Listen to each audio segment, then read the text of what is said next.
This week we're exploring the town of Spencer, located on the southwestern end of Worcester County. Spencer is a former mill town with a population of 11,992 people.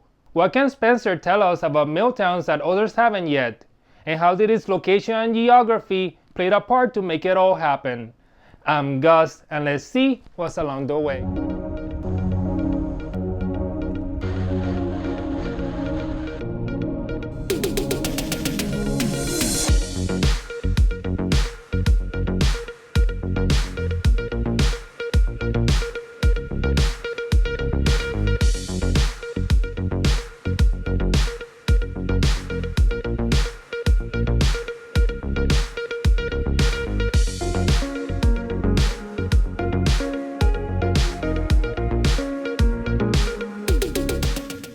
The area we call Spencer today was first settled between 1717 and 1721, initially as part of the town of Leicester. On February 6, 1687, a group of speculators, mostly from Roxbury and Boston, were able to obtain a deed to the area for £15 from the Nimpook. After this, not much was done, as due to its location and the events of King Philip's, King William's, and Queen Anne's wars, it wasn't until 1714 that planning for the settlement started. After confirmation from the General Court, these speculators, now owners, had 7 years to grow an adequate settlement satisfying stipulated requirements, such as procuring 50 families. Meeting these requirements so close to recent wars demanded a clear focus from these new owners. After surveying the area, they met in 1716 and voted to split the area in half, dedicating planning and resources to the eastern half. In this situation, the lots on the eastern half had already been pre-planned with roads and put up for sale, while the western half was also for sale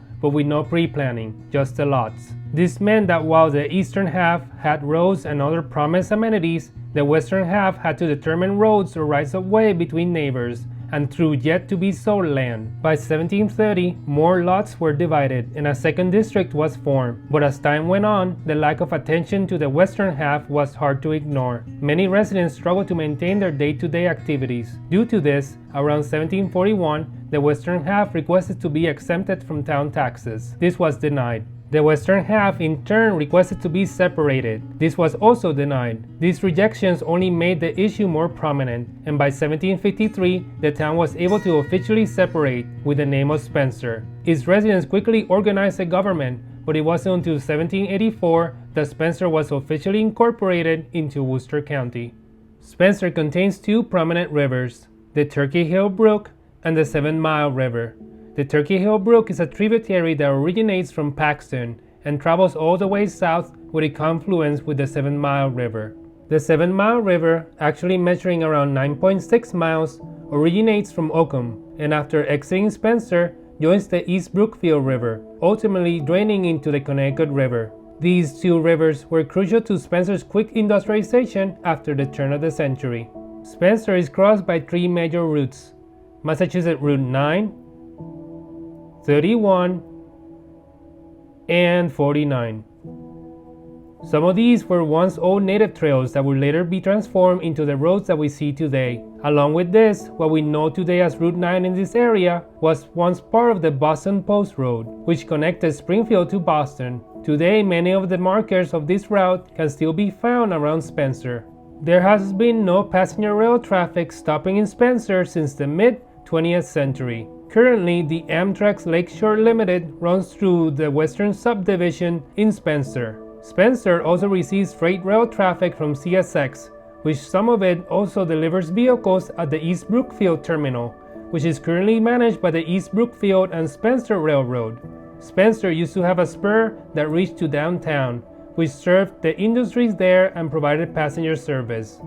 By the 1800s, Spencer was quickly developing with its multiple mills already dotting the landscape, some being part of the textile industry. The majority formed around Wall and Valley Streets in downtown Spencer and around the Turkey Hill Brook, which would later become into the wire villages. But its development hinged on the construction of the Western Railroad and a sprouting textile and bookmaking industries, with its first town hall already constructed by 1839. The opening of the Western Railroad station located in South Spencer was just the beginning of Spencer's industries, but the rail line's alignment, though beneficial for the trains to go up the incline, was inconvenient for the industries located in downtown Spencer, about 2 miles away from the tracks, and an extension to the line was quickly thought of, but not much was done afterwards. As the 1850s arrived, Spencer's population was 2,244 people, and this would only increase, as Spencer's industries were quickly expanding during this time, with notable figures such as bootmaker Isaac Prouty moving his boot shop closer to downtown, combined with the civic improvements which included a high school, which also housed the fire department and a library, allowed for a large increase of the population in the downtown core, as just less than a decade later, Spencer would receive its first wave of immigration, which included Irish, French Canadian, and English immigrants. As the second half of the century continued, Spencer had another spurt of development in its amenities and industries. By 1872, a new town hall was constructed. The town also voted this year to start illuminating streets using oil lamps, while the Prouty Company, now located in the center of town, had to deal with its first financial difficulty, and in 1874, opting for a 10% wage cut to its workers. In 1878, the town voted for the creation of a branch line that would connect downtown Spencer to the Western Railroad, allowing for easier transport of goods and passengers. The following year, after some quick repairs and a lease to the Boston and Albany Railroad, the branch officially opened on May 29, 1879, with passenger service starting soon after.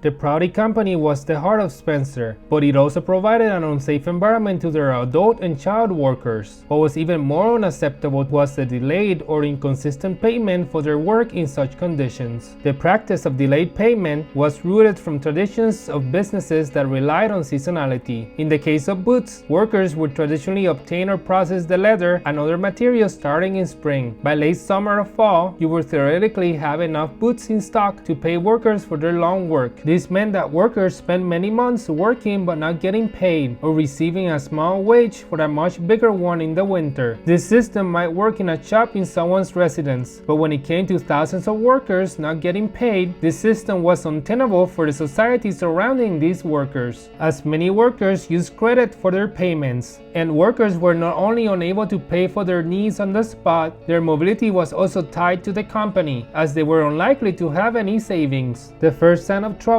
came in 1885 when workers, with some help from the Knights of St. Crispin's, organized a strike, protesting this practice and wage decrease that happened earlier that year. The strike lasted for about 4 months, and workers were able to obtain a 3/4 increase in wages, and the wage practice would be largely abandoned by the 1890s. As the last quarter of the century started to come to a close, major improvements came to Spencer. In 1885, the Spencer Gas Company was shuttered, obtaining land on the corner of Elm and Valley Streets, while the Spencer Water Company, shuttered in 1883, worked quickly in providing service, as in a year later, water was now provided to downtown Spencer, while a year after that, the town of Spencer bought the company, making it into a municipal corporation. These quick improvements of Spencer's core were suddenly halted, as in 1893, the Spencer Gas Company, with a track record of frequent visits from the fire department, caught fire again. This time, the fire, with help of a blackouting service from the water company, was able to quickly spread, reaching and destroying many buildings around Wall Street, the depot, and train station. The fire was quickly quelled thanks to help from the workers of the Prouty Boot Company, who used their facilities in combating the fire. But this was just a minor setback for Spencer as a whole, as by the next year, a new depot and train station had been built, and as the century concluded, telephone lines started to prop up, and 2 street railway companies provided service to the east and west sides, connecting Spencer with the surrounding communities. With a population peak of 8,747 people, it seemed that the era of improvements for Spencer is far from over. As the new century began, an era of slow improvements and uneasiness quickly crept in, as Spencer's population, now 7,627, would continue to decrease during the first quarter of the century. In 1905, the Spencer Woolen Company went bankrupt, while the water company, after discovering and repairing a major leak, a new pump was added to the Lake Whittemore in 1910. 3 years later, the Spencer Gas Company was able to make a deal with the Connecticut River Transmission Company, and now was able to provide electricity to Spencer 24/7. As the new decade came, new companies formed in Spencer, such as the Allen Squire Company, creating shoes, while other existing industries in Spencer experienced mergers and a slow growth. The Prouty Company received multiple orders of shoes for the war effort, with the first one coming in 1915 and a second one in 1917. Meanwhile, the Spencer Wire Company experienced multiple mergers with different companies from the region, coming from settlements such as Clinton, Palmer, and Worcester, ultimately ending with the name Wickwire Spencer Steel Company by 1920. During the 1920s, Spencer's population kept slipping, reaching its century low of 5,930 people. The Wickwire Spencer Steel Company suffered two major fires that culminated with the destructions of their mills. The first one occurred in 1922 and the second one in 1924. Both were soon rebuilt soon after. Another fire also occurred in 1926, but this time it was the town hall, which was also destroyed.